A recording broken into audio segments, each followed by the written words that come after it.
मनुष्य की सबसे बड़ी दुर्बलता क्या होती है? सोचिए। धन, प्रेम, अहंकार। मनुष्य की सबसे बड़ी दुर्बलता होती है उसके रहस्य। चाहे आप कितने भी शक्तिशाली क्यों ना हो, कितने भी प्रबल क्यों ना हो, परंतु उसके रहस्य उसके नाश की चाबी होती है। इसलिए यदि प्रबल रहना है, शक्तिशाली रहना है, समर्थ रहना है, तो अपने रहस्य को किसी को भी ना बताएं, ना मित्र को और ना ही शत्रु को, क्योंकि समय पड़ने पर कब कौन शत्रु हो जाए ऐसा कहना संभव नहीं।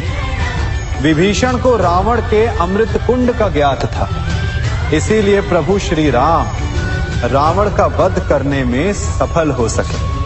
इसलिए उचित यही है कि आप अपने रहस्य को स्वयं तक ही सीमित रखें।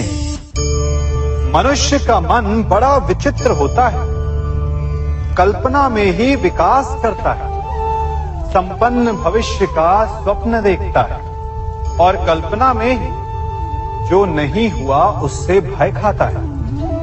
और यही भय मनुष्य का सबसे बड़ा शत्रु है। हमारे भविष्य के मार्ग में, हमारे आनंद के मार्ग में सबसे बड़ी बाधा है। अब आप लोग मुझसे पूछेंगे कि इसका तोड़ क्या है, भय से मुक्ति कैसे पाई जाए? तो ये प्रश्न आप स्वयं से पूछिए।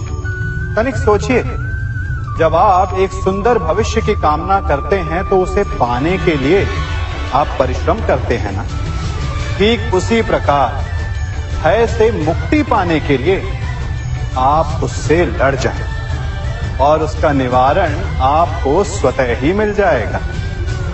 इसलिए जब भी भय आपको सताए तो उससे भागे नहीं, उससे घबराए नहीं, क्योंकि भय का काम ही होता है आपको भयभीत करना। इसलिए जब भी भय आप पर आक्रमण करे तो आप भी उस पर पहले ही आक्रमण कर दें। हम सब मित्रों के साथ रहना चाहते हैं, शत्रुओं से दूर रहना चाहते हैं। क्यों? क्योंकि हमें जीवन में आनंद पाना है, जीवन में आगे बढ़ना है, स्वयं को संपन्न देखना है। और यदि किसी से भी आप पूछेंगे कि जीवन में सफलता पाने के लिए सबसे अधिक आवश्यकता किसकी होती है, तो हर एक आपको लगभग एक ही उत्तर देगा। सफलता प्राप्त करने के लिए आपको सच्चे मित्रों की आवश्यकता होती है, परंतु यदि आपको और अधिक सफल होना है तो आपको केवल मित्रों की नहीं, शत्रु की अधिक आवश्यकता है। अब आप कहेंगे, ये मैंने कैसी बात कर दी? तनिक स्वयं सोचिए। जब भी संकट आता है तो मित्र क्या करते हैं?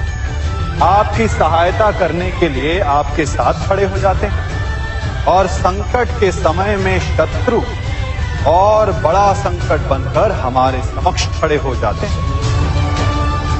मित्र हमें सहायता देते हैं, अपनी शक्ति देते हैं, परंतु शत्रु आपके भीतर छिपी शक्ति को बाहर लाता है, आपको और अधिक बलवान बनाता है।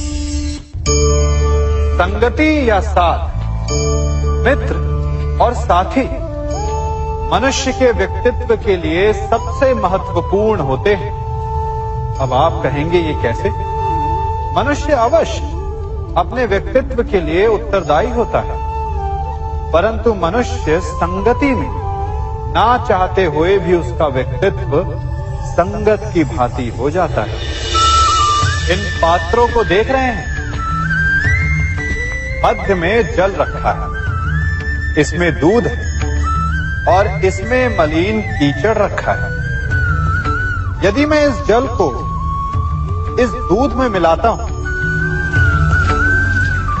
तो ये जल दूध बन जाता है, और यदि इसी जल को इस मलिन कीचड़ में मिलाता हूं तो क्या हुआ? ये जल कीचड़ बन गया। ऐसी कोई युक्ति नहीं कि जल बिना घुले मिले दूध या कीचड़ में अपना अस्तित्व बनाए रखे या उनसे अलग रहे। और ठीक ऐसा ही मनुष्य के जीवन में भी होता है। यदि एक गुणहीन व्यक्ति गुणवानों की संगत में बैठे तो उसे भी गुणवान समझा जाता है, सम्मान का पात्र समझा जाता है। और यदि एक गुणवान व्यक्ति गुणहीनों की संगत में बैठे तो उसे भी तिरस्कार मिलता है। इसलिए अपने जीवन में सदैव संगति सोच समझकर सावधानी से चुनिएगा। कभी खेत में किसी किसान को खेती करते देखा है? वो उसे सींचता है, उसे जोतता है, पशु पक्षियों से खेत की फसल की रक्षा करता है। परंतु एक बात का वो सबसे विशेष ध्यान रखता है कि कहीं खेत में खरपतवार ना उग जाए, क्योंकि एक खरपतवार खेत की सारी फसल को नष्ट कर सकती है। ठीक उसी प्रकार यदि वंश की कोई संतान खोटी निकल जाती है तो वो समूचे वंश का सर्वनाश कर देती है। इसीलिए संतान के लालन पालन में विशेष ध्यान देना आवश्यक होता है, क्योंकि संतान वो फसल होती है जो वंश के आने वाले समय को महान बना सकती है या फिर वंश का पतन भी कर सकती है। मनुष्य भी बड़ा विचित्र प्राणी है। अपनों से नीचे के स्तर के लोगों को वो हे दृष्टि से देखता है, उनका उपहास उड़ाता है, उनसे बार बार कहता है कि तुम्हारा कुछ नहीं हो सकता, तुम भविष्य में कुछ नहीं कर पाओगे। जब मनुष्य के पास धन संपत्ति मान होता है तो वो दूसरों का आदर नहीं करता, परंतु वो एक बात भूल जाता है कि उससे भी अधिक शक्तिशाली कोई अस्तित्व में है, और वो है समय। काल काल अपना चक्र कब बदलेगा ये कोई नहीं जानता। समय अपनी करवट कब लेगा ये कोई नहीं जानता। कोयला भी समय के साथ साथ हीरे में परिवर्तित हो जाता है। इसलिए जीवन में कभी भी किसी का भी उपहास नहीं उड़ाना चाहिए।